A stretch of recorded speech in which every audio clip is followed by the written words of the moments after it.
Hello, Mayor. Hello, how are you? I'm okay. What, you was on before 7:30? Yeah. Oh, I yeah. mean, I was waiting. Oh, okay. Yeah, because Elise just called. Yeah. Yeah, I was on. I mean, but I wasn't, You wasn't expecting it till 7:30.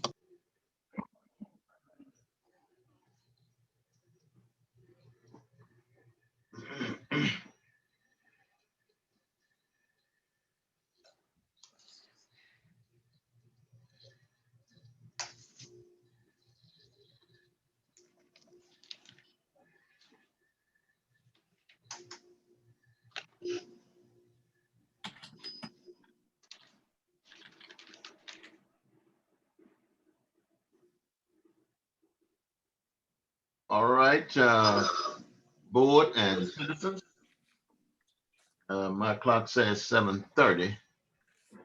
So let me welcome you all to this meeting tonight. I hope that it is a successful one.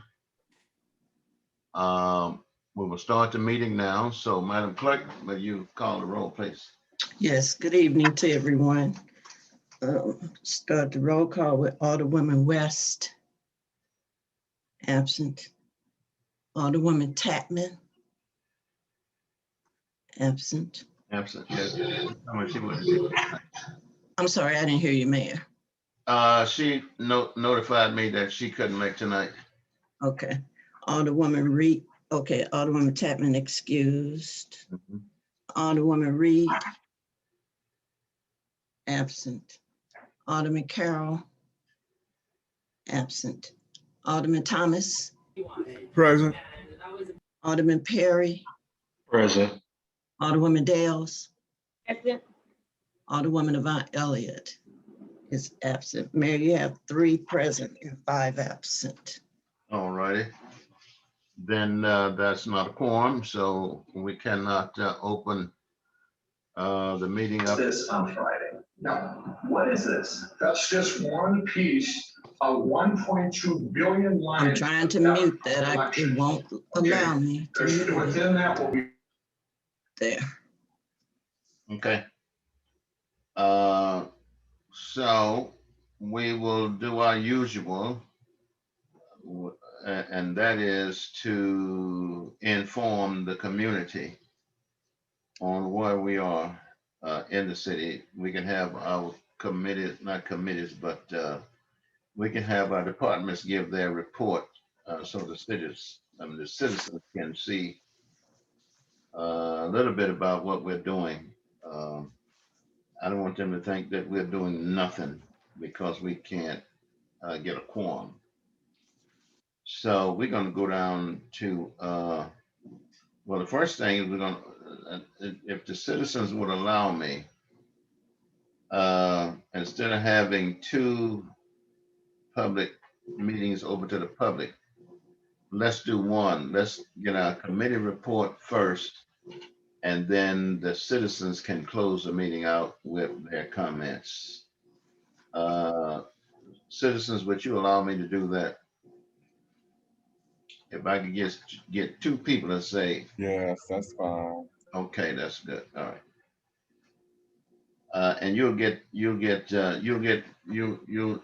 do 6 minutes, 3 minutes each, so you'll get all your time.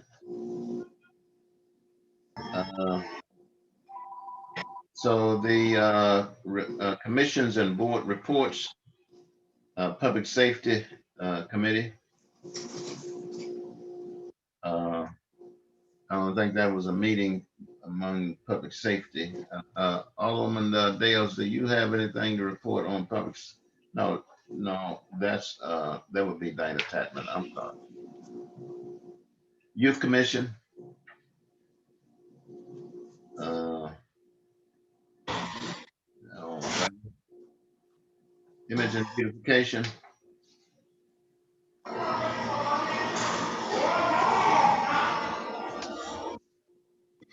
All right. Parks and Rec Board. Yes, give me 1 second. Let me pull up my camera here. Okay. Yep, so the park board met on Tuesday, July 20th at 7 p.m. We had a full board present, Some of the items that were discussed were the two five-star lifeguard audits that they received this year, update on the parks grad status, which I'm going to talk about in my next park director report. There was a discussion on a town hall meeting that I'm also going to cover here shortly for the municipal park grant. And the next board meeting will be on Tuesday, August 17th at 6 p.m., which will also coincide with the town hall that the park board is holding, which I'm also going to provide some further information on that here shortly. All right. That concludes the park board report. Okay, well, you're next, Park and Rec Director. Yep. Okay, so I wanted to give a full report about the status of the gymnasium. As we've reported in the past, we have some trusses going on. I'm just going to kind of take it back to when we first started about this and give everybody a full report on the current status and the timeline of how everything has been played out so far and what we plan on doing moving forward. So on January 20th, the defective trusses in the gym was brought to my attention from Clayton Kine and Pat Barrett. We decided to reach out to Honeyke Engineering, who is a structural engineer, to be able to determine the cause of this truss failure and learn more about the extent of the damage to all 9 trusses. Tom Honeyke performed a site visit on February 5th, in which they determined that they need to rent a lift to be able to inspect all 9 trusses closely before they can certify that the truss is capable of safely supporting the applied load. On February 26th, Honeyke performed an inspection on all 9 trusses. Then inspection showed that 8 out of the 9 trusses in the gym were showing signs of failure. After discussion, Honeyke was looking to see if it would be feasible, if they can come in to fix the trusses, or it'd be best option just to replace them fully. That report was provided to us on March 3rd, in which they stated that they recommended to replace all 9 trusses due to the amount of structural deterioration found in the trusses. At the end of March, Clayton and I had a follow-up call with Honeyke to discuss the options moving forward. Honeyke was going to look into designs and specs for trusses and to be able to provide roofing companies. On April 28th, I followed up with Tom to see the status, and they provided us with 3 manufacturers to contact to design trusses. In May, I started to reach out to roofing companies to receive quotes for the renovation. After reaching out to 6 different companies in St. Louis, St. Louis Roofing Co. was the only one to email me back or show interest in the project timeline. As a lot of individuals know, that everyone is short-staffed right now and overworked. So there was a lot of companies that, with the large of a project this is, I don't think they had the staff or time to deal with it. But on July 17th, Pat and I met with Brett from John Bale Roofing as well. He performed a site visit of the facility and was going to provide a quote, but due to prevailing wages, they emailed me on August 5th and said they would no longer submit a quote for that project. They couldn't meet the prevailing wage requirement that's also specified in the grant. Pat Barrett was able to reach out to Acme Construction at that point, which is a general contractor, to hopefully receive some budget numbers on the roof. Acme Construction performed the site visit mid-July and was able to provide an estimate to us on July 30th. That quote came back at $1.7 million to fix the gymnasium. This price was a bit of a sticker shock to all of us, but the price of materials and laborers have just increased significantly over the past year. So on August 2nd, Michael Weezy was able to speak with Frontenac Engineering to design a more cost-effective roof repair instead of going back with the same trusses we currently have. They stated they should be able to provide a proposal or engineering design estimate cost to us by mid-August. In order to make this project affordable, we are looking to break the renovation into 2 different phases. Phase 1 would be the replacement of the trusses and roof, and phase 2 would be replacing the gym floor, the painting, the basketball goals, and then as well as new speakers in the gymnasium. We're hoping by splitting the project up into phases, we'll be able to apply for the $420,000 from the municipal grant this year and next year to help offset the costs. The city treasurer is also working on determining how much the city can afford over the next 2 fiscal years for the roof to kind of help match some of those funds. For safety reasons, the north half of the gym, which was the 2 main trusses that are sagging about 6 to 7 inches, those were closed off in March and half the gym was open. But as of August 3rd, we have decided to close the whole gymnasium just for safety causes. So moving forward, there'll be no basketball or no public allowed in the gym. We have provided a 5-foot walkway in order to be able to get to and from the weight room, but the rest of the gym will remain closed until we can come up with a repair for this. But on August 4th, we met with Doug Shaw from Gaedeke, who specializes in structural shoring services, to get a cost estimate on bracing the trusses to provide additional safety to make sure the trusses do not collapse before we can have the roof repaired. We feel this is a necessary expense in order to provide safe work environment and to keep the rest of the facility open at the time. We're expecting this proposal next week. So we'll have some budget numbers and see what that is, but that's just coming in and shoring up the trusses from underneath inside the gym. So that way the trusses cannot cave in on the rest of the facility while people are in the offices or using the meeting rooms, pool, whatever. We don't want people in the facility and have the trusses come down at that time. So for moving on to like the park grant, there was some misinformation I've noticed around and heard from, so I wanted to clear up a few different items here on the park grant. The resolution that was passed on July 29th emergency meeting just states that the city is willing to go into a financial agreement with the Municipal Grant Commission and that the city supports the project stated in the application. This resolution does not guarantee that we get the money or that the final document to accept the funds from the municipal grant. However, it is a required document to be submitted with the application. Without the resolution passed, our application would be automatically rejected. So that was a crucial step for our application to be submitted. There will be a town hall. The Park and Rec Board will be hosting a town hall on Tuesday, August 17th at 6 p.m. at the Recreation Center. Since this project deviates from our current master plan, we need to show public support for the project to meet the requirements for the park grant. We will cover the project details and answer any questions at that time. I encourage residents to come out and show support, as the gymnasium is one of our most used facilities for basketball, aerobic classes, and special events. The grant budget, the whole project costs do not need to be submitted for the grant. So I spoke with Pat Kelly from the Grant Commission. He stated we can apply for just say the cost of the trusses or the cost to remove the roof at that time to be specified in the scope of work for the budget. So we don't need the full $1.7 million to be submitted with the park grant. We can just apply for the trusses for them funds. Qualifications, I spoke with Pat Kelly for the municipal park grant on several different occasions to clarify some information over several concerns. One of the concerns I saw was that this roof project would not qualify since it's not in a designated park. He stated that the gym renovation would qualify and that other municipalities have used the grant funds for similar projects as ours. So some timeline with the grant.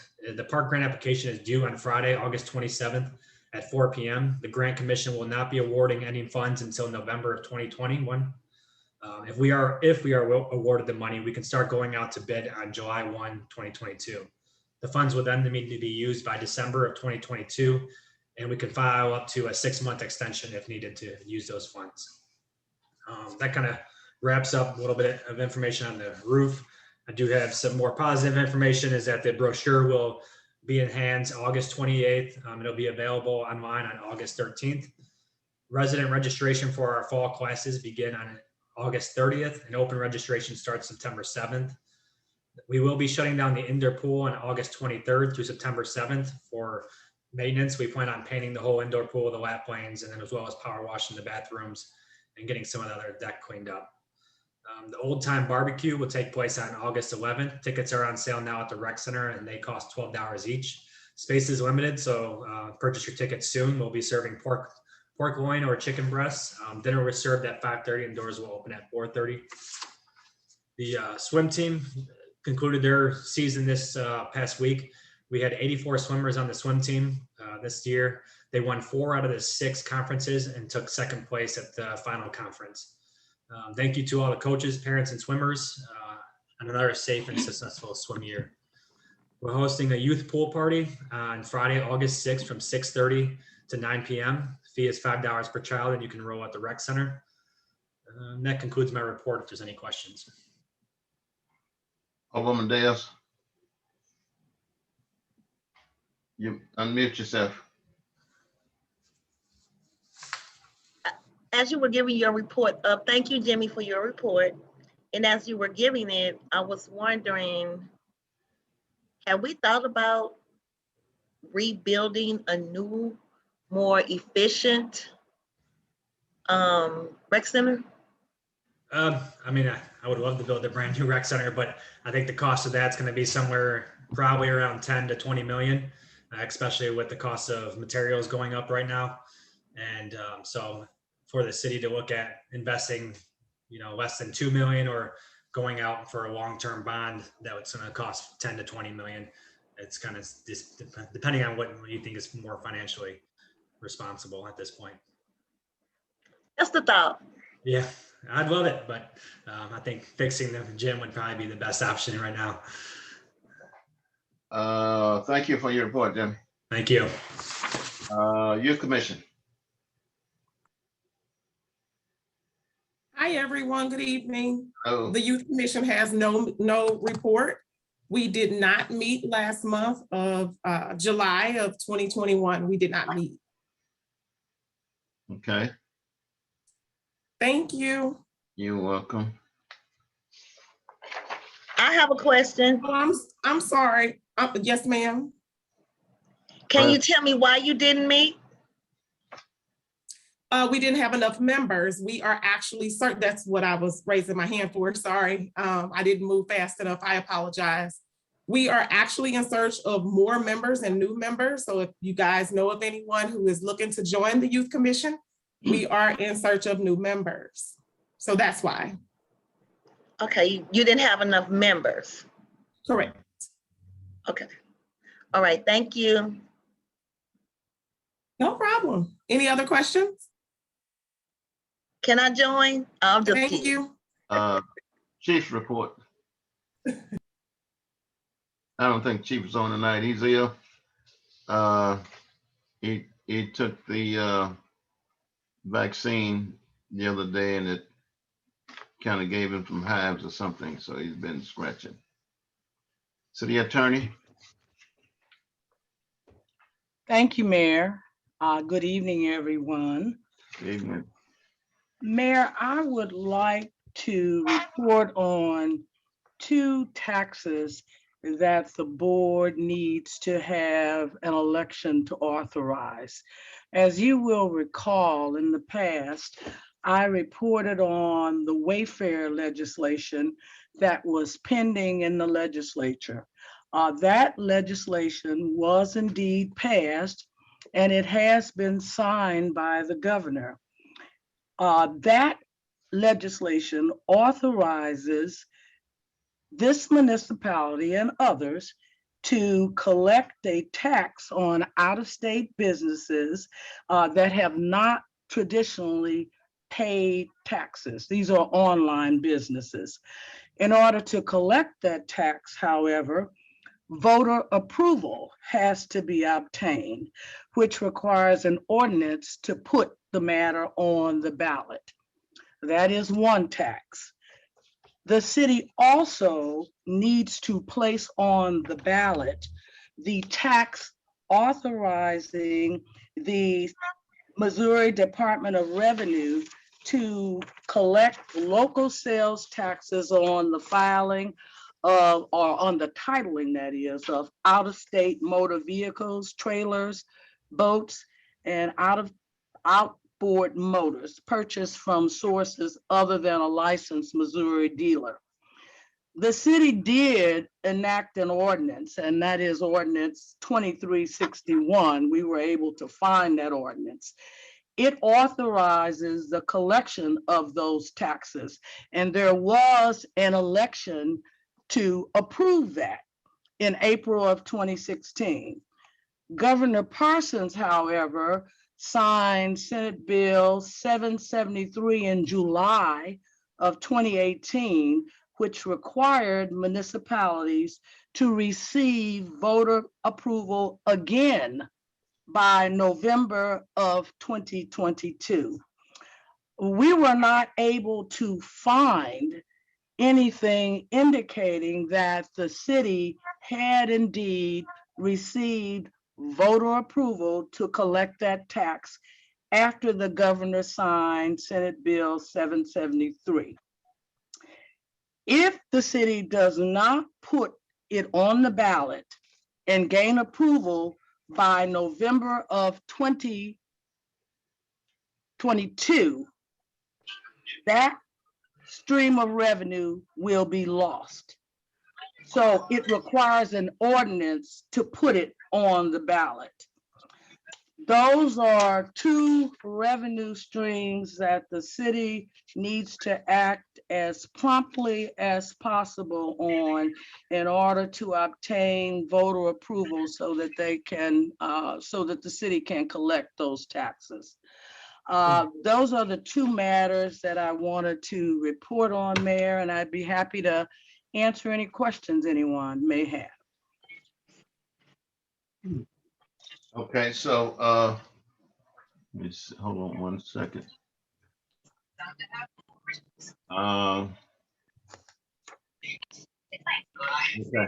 So, so what you're saying is that we cannot pass an ordinance, and we all know that, without 5 members of the board voting to approve.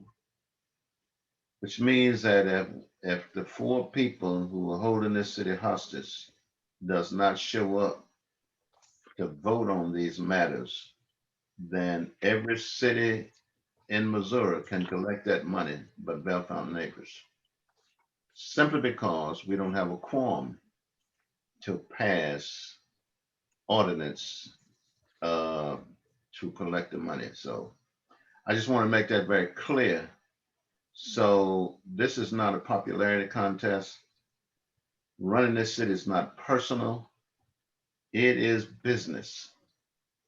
And no city ought to have elected officials caught up on who I like and who I don't like. You ought to like the people that elected you. And because that's the only ones you're hurting. You're not, if you're not hurting me, you're hurting the city. And I wish those of you who live in those districts where people are not showing up, they belong to you. You voted them in. They're your representatives. You need to talk to them and let them know what a disservice they're doing to this city. Could you imagine what this city would be like since February if I had not taken the initiative to pay the bills, the late pay, the interest, and all of that would have quadrupled on this city. Credit would have been cut off. Electric would have been cut off. Sewer would have been cut off. This is not personal. It's not about me. If you love this city the way some say they do, then you'll do what's right by it. And I hope that takes place soon. We can't keep going on the way we are. We have to pass resolutions. We have to pass ordinance.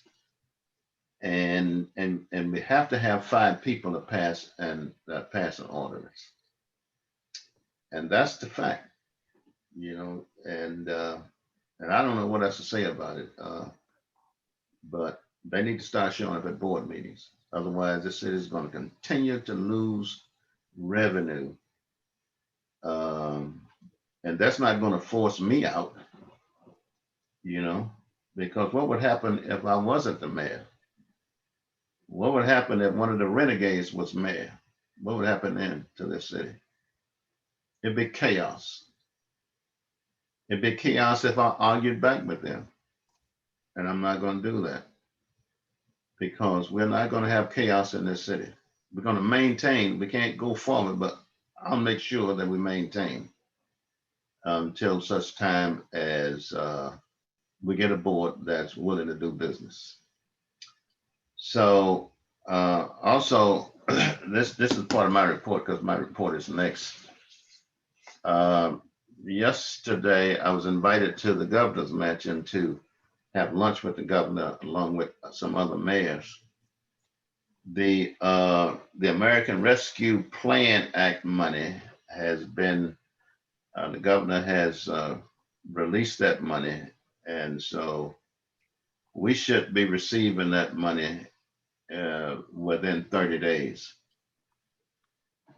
That American Rescue Plan Act money, our city, as of this moment, is slated to get $1.9 million. Um, and I'm glad it doesn't require an ordinance to get it. Otherwise, we wouldn't get it.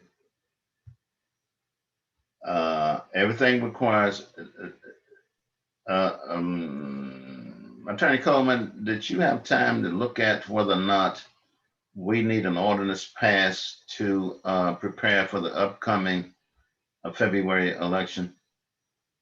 Yes, Mayor. I did look at that issue. And although it's not required, I subsequently spoke with Alderwoman Dales, who indicated that it may be a practice of the city, and she was going to look back at some of the information that she has and follow up with me. Okay, very good. So we got to make sure that we are prepared to hold elections and put our measure on the ballot. That it is being contested. And she turned 14. Am I right? Okay, to make sure that we receive this wayfare tax that they're talking about, this online sales. We got to pass an ordinance to receive that money. So I just want to inform the public, and I'll do whatever I need to do to inform the public that there are 4 people that is trying to hold this city hostage. And they're on the line now, some of them. They're on the line right now. So they need to know that they don't, there's no fear in me about doing what I need to do. What I can't do is do business without an ordinance. But paying bills and other things I can do. So, all right, that's about all. Anybody have any questions? Let me clear this up, and I want to apologize. I think that was Peg, and who was that asked me the question about whether or not I wrote the letter that went out. I know Peg said that I said I didn't, and I did. I looked back over the minutes, and I did say it. Why I said it, I'm not sure. But just let me explain to you how that happens. I meet with my departments every week, and we talk about the health and welfare of the city through departments. And so the things that were in the letter, I had input, but I had input also from departments. Whether or not I put pen to paper, I did not. I pay people to do that. So, but the thoughts behind the letter and the content came basically from me. And I hope that cleared that matter up. All righty. I think that's all that I have. Mayor, Yes. yeah, you mentioned February instead of April when you were talking about the election. Yeah, April. April, yes. I'm sorry. Thank you. That's why I need help, because I will misspeak sometimes. But nothing wrong with correcting me.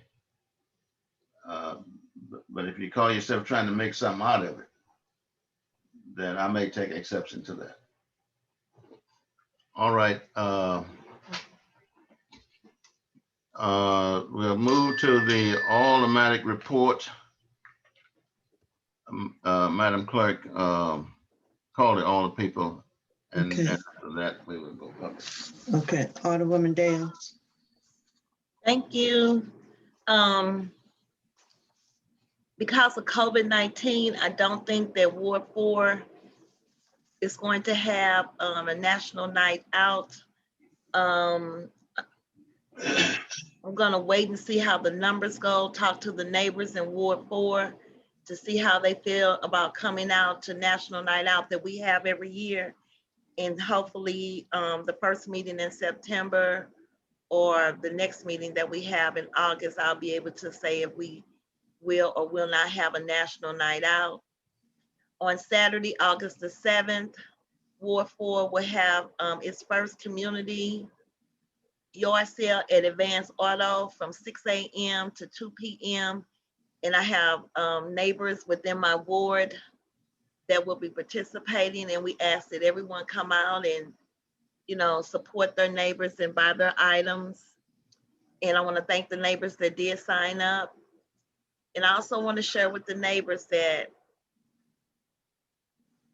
when we receive additional tax revenue, we can get speed bumps, increase the salaries of our staff, maybe get new street lights. There's so many things, especially with the parks department, the street department, they can get new equipment. It's so many things that we can do with additional revenue. If we don't have an ordinance passed, we won't be able to put those items on the ballot. And I will definitely go back and look at what our past practice has been. Hopefully we won't, if we don't get the ordinance passed and we lose out on the tax dollars, we won't have 4 individuals stating that there was no election, so they still in office. Because the people of Bellefonte neighbors wasn't able to vote, because that's what it's gonna take. In order for you to vote on items, it has to be, an ordinance has to be passed. And we already have enough strain on people of color voting. So we don't need to have that from our own people. So those that are listening who are the citizens, you are the ones that can take action. The citizens can, if you choose to. You may not be able to wait till the election because we may not have one. But I'm gonna double check that we don't need one for the expired terms of the 3 people who refuse to come to the meeting but come and listen on the meeting. So I think that's a disgrace and a dishonor to the people that they serve. And thank everyone for coming out tonight, and have a good evening. Thank you. Madam Clerk, before you call the next one, I've been corrected on something, and that is I did not call for the report of the street department. And also, well, I don't see that on the agenda, but the report from the building inspector. If you two would come at this time. Jeff, would you go ahead? Can you all hear me? Yes. Okay. Trying to get my video up. Okay. Good evening, everybody. Just a report for the street department. We've been out painting fresh stop lines throughout the city. Been working on trash pickup, weeding and cleaning up of Shepley, Old St. Cyr and Belgrove. Recently, we've had a rash of tree issues, so we've been busy picking up storm damage and trimming the trees. Unfortunately, that put us back a couple of weeks with the starting of asphalt patching, along with all of a sudden being short-staffed as well. I met with City Engineer Clayton Klein recently about some street issues on Bosworth, Forest Home, Ashford, and Hoyt. Hopefully, we can get those taken care of in a matter of time, short matter of time.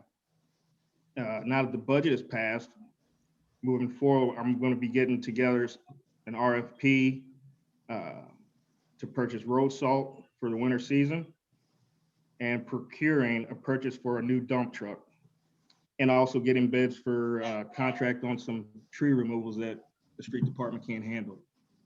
And basically, that's my report. Any questions? Right. Thank you. Clayton, are you on?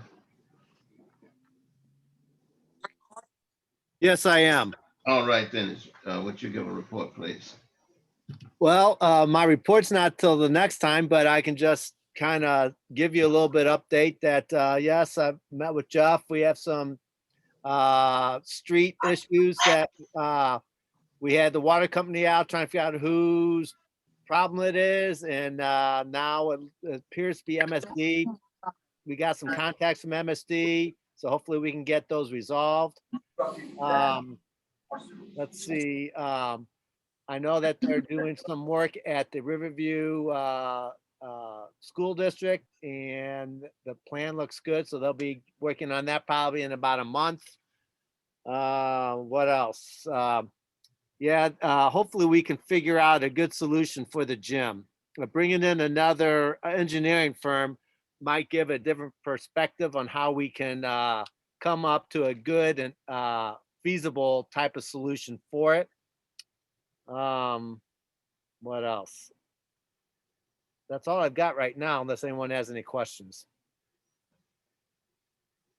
Okay, thank you so much. And I apologize for putting you on the spot. Oh, no problem. All right. Madam Clerk, will you continue now to call the order? Yes. Alderman Perry, please. No report at this time, Fran. Thank you. Alderman Thomas. Good evening. I'd like to thank everyone for coming out on this evening. And it is very imperative that the ordinance for the election is created. And if we don't need an ordinance, that will be even better, so that we can have our election in April. Right now, that's all I have. And thank you again for coming out tonight. Okay, Mayor, that's all for the alderman, but his report will be on the next one. But I just wanted to let you know that our new city collector, Jeffrey Howe, is on the line. All right, then would you introduce yourself and make your report, Mr. Collector? Good evening, if you can hear me. Yes. I guess I've been in the city hall for about a month now, examining applications for business licenses and alcohol licenses, alcohol sale licenses. I'm kind of surprised at some of the things that I'm learning.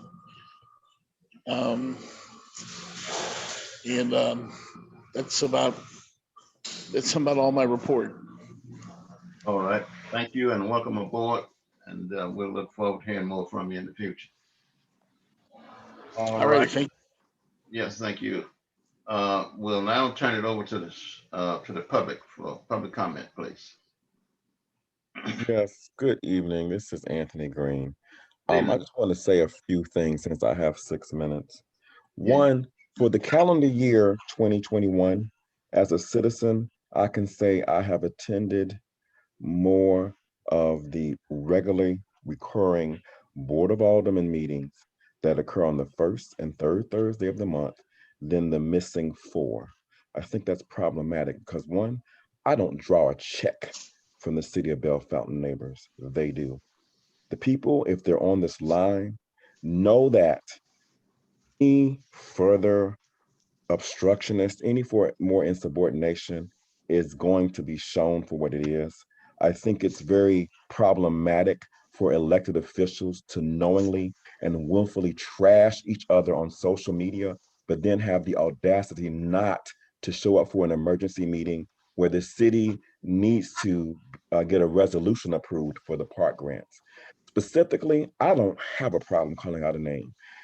Alderwoman Miranda Avant Elliott, how dare you go on social media and suggest the competency or lack of competency of other individuals on social media, but then not even show up for the meeting that was 7:30 Central to 8 o'clock Central PM on July 29th, 2021.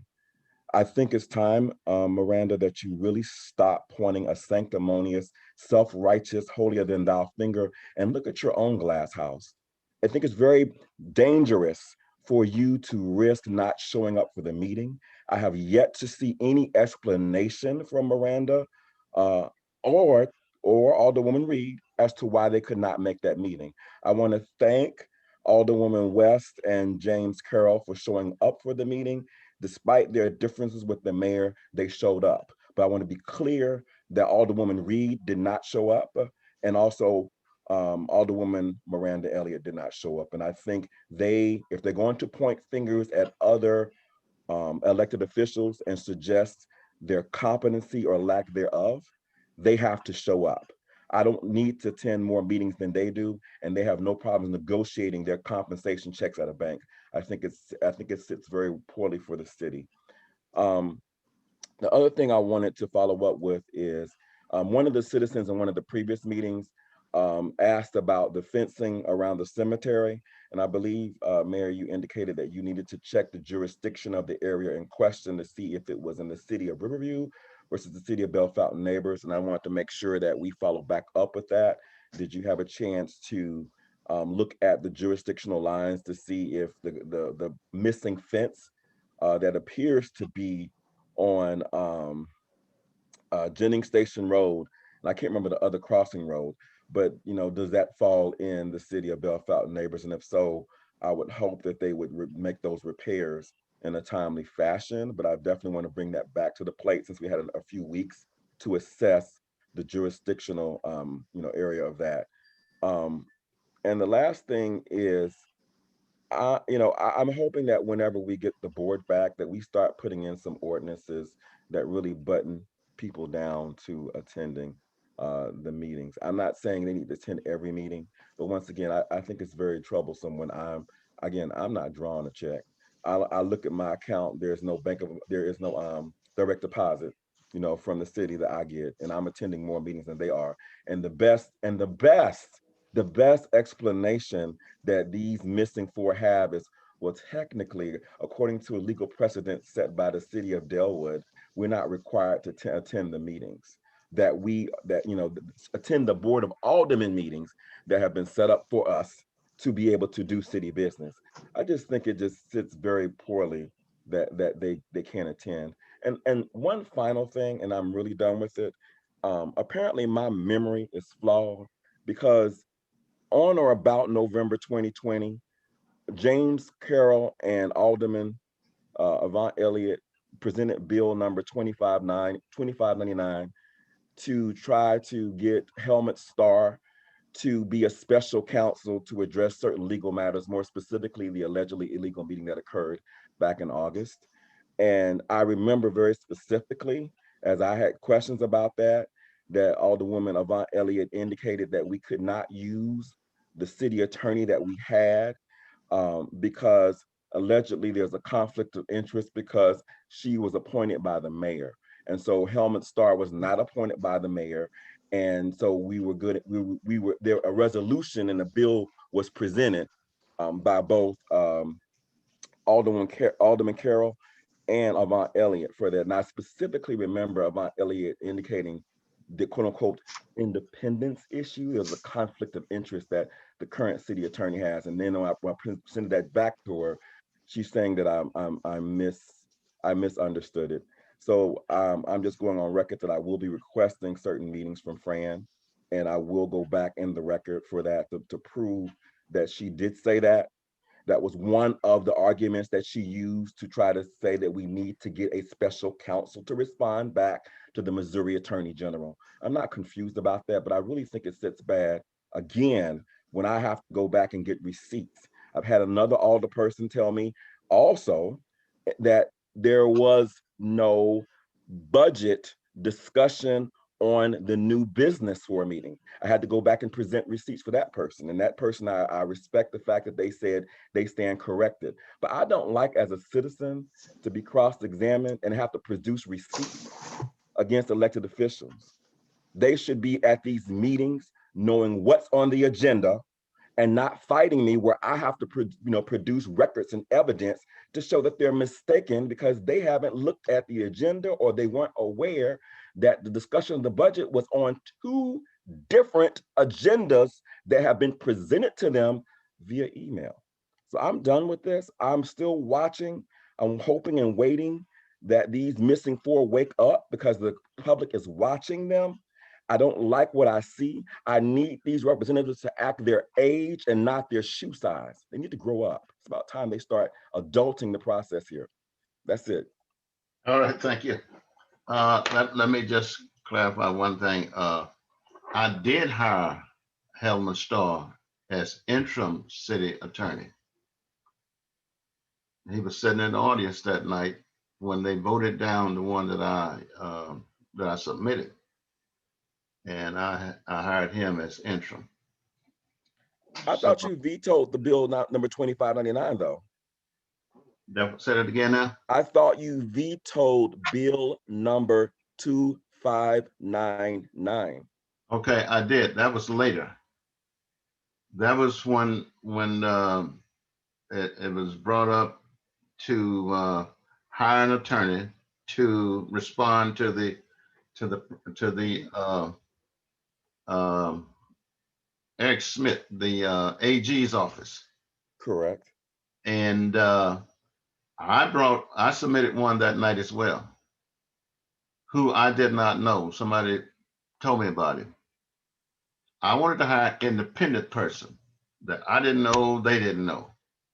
They rejected mine because they had the 5 votes then and voted for Helmut Starr, and I vetoed it. And then I got someone attorney to respond to the AG's office. Okay, thank you. Mm-hmm. And the fence, that's the fence up by the cemetery, right? Yes. Okay. I did get some information on that. I will seek out that information again, and I won't try to guess and what have you, but it's on my radar. Thank you. Anyone else? Yes, sir. Mayor, this is Wanda Lane. I'm going to try to condense this because I've got lots of notes. Regarding the letter that you wrote, Barbara West put on next door, by the way, Wanda Lane wrote the letter from the mayor. I did not write the letter.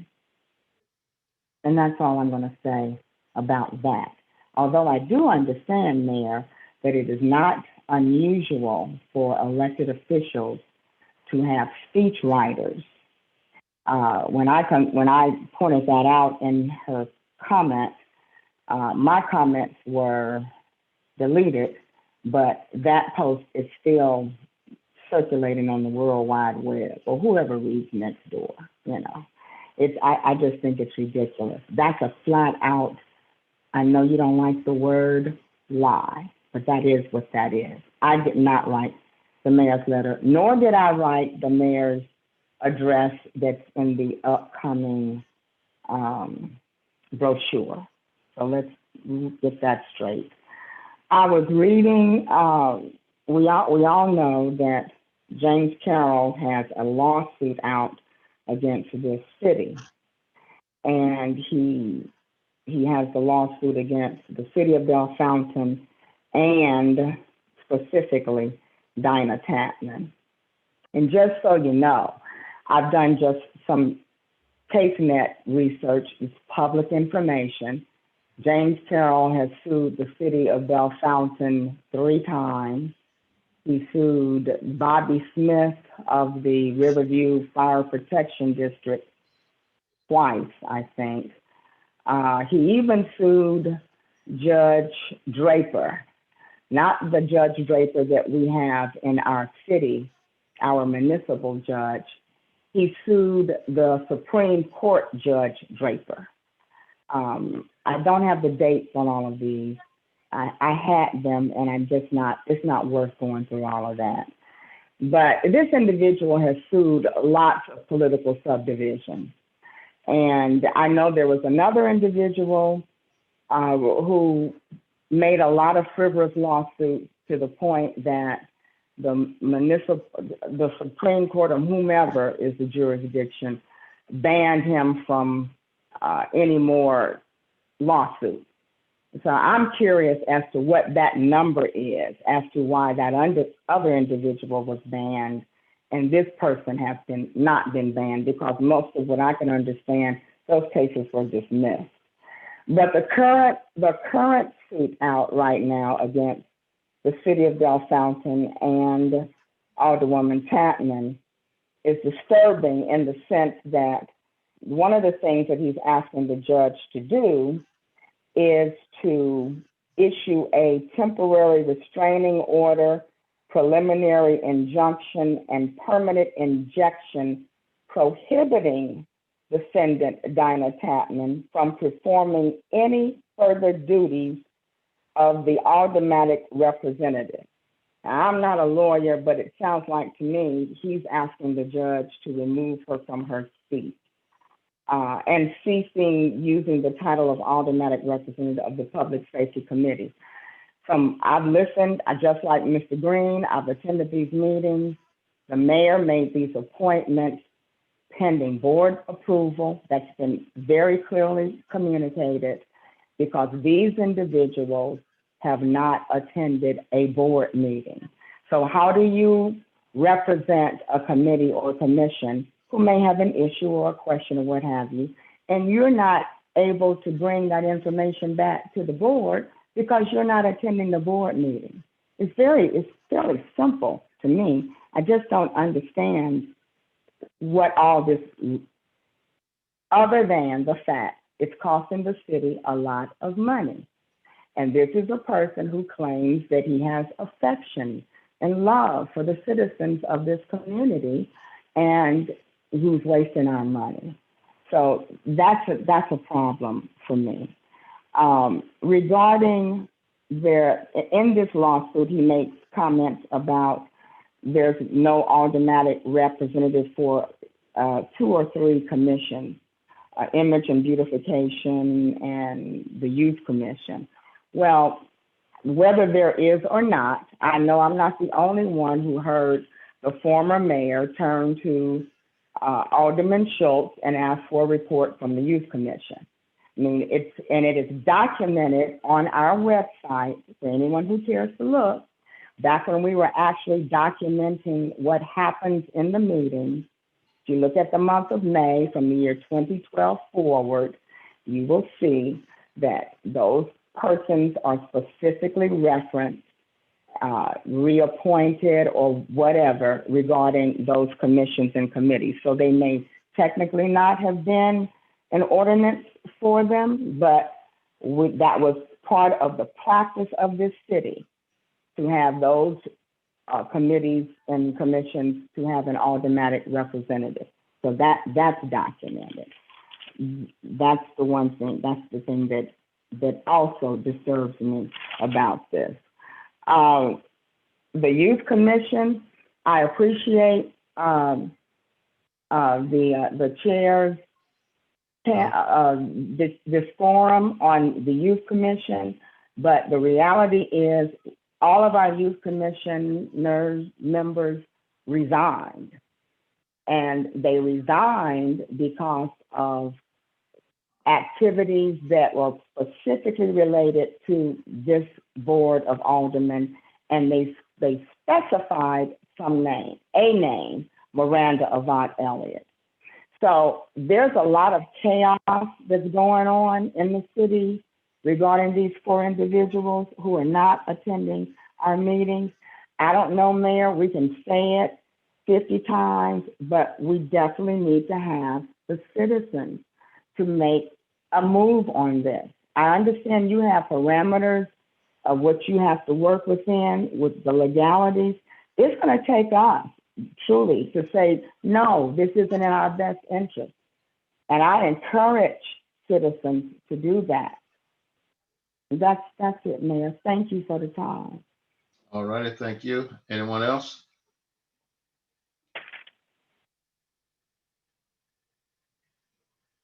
Oh, Mayor, I'd like to say one more thing. Mayor, one more thing.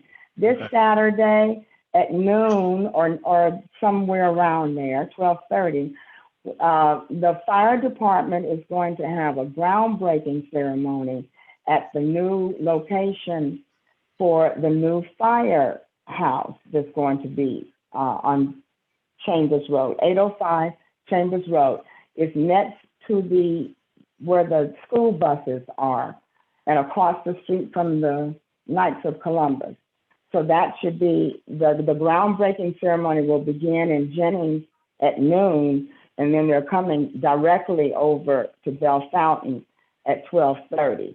So if you have an opportunity, please just stop by and acknowledge that we're going to have a new building to come up in our city. That's it. Thanks, Mayor. Thank you for that announcement as well. I would encourage as many people that can to go by. I think that's gonna look really good in our city to have a new firehouse on a main drag like that. So I'll be there and I look forward to seeing citizens there as well. Anyone else? Mayor, I forgot to mention one thing. I want to send a thanks to Chief Eiler and Alderwoman Elise Davis for the whole McCartney situation that she resolved. My understanding is Alderwoman Davis is Ward 4. However, Yeah. she took it upon herself to take on Ward 2 concerns and situations that's specifically under the jurisdiction of Alderwoman Reed and Alderwoman Carroll, but she still took it on and got that property cleaned up, which was a public safety issue. So once again, I want to send a kudos out to Chief Eiler, anyone in the Bellefontaine Neighbors Court system, as well as Alderwoman Days. To me, that shows a true team effort. And honestly, I think at an absolute minimum, Alderwoman Carroll and Alderwoman Reed should personally and publicly thank Alderwoman Days for that, because that was again their area. But Alderwoman Days rose above, above the pettiness that has been shown on the board and took on that as if it was her own ward. And I think it's that kind of compassion, that kind of stick-to-itiveness that we want to see from our aldermen and alderwomen. And I just want to give a kudos to all of them for that and the cleanup that took place on the McCartney Lane property. Thank you. Thank you. Are you looking, Elise? That's all right. You ain't got to respond now. I'm gonna respond to that because you know what I want, but I ain't gonna say it out here. Thank you, Anthony. I appreciate it. It took us almost. I went back to. I found some notes, and it took almost a year. And Chief really, he really helped. I couldn't have did it without him. But I took it to him, and All right. Say that for your next report. okay. But thank you, Anthony. Anyone else from the public? Anyone else from the public have a comment, question, whatever? All right, seeing none, hearing none, then thank you all for participating in the meeting tonight. And we're going to adjourn and we'll see you next time. Have a good night. You as well. Good night, all. Good night, everyone. Night. Good night.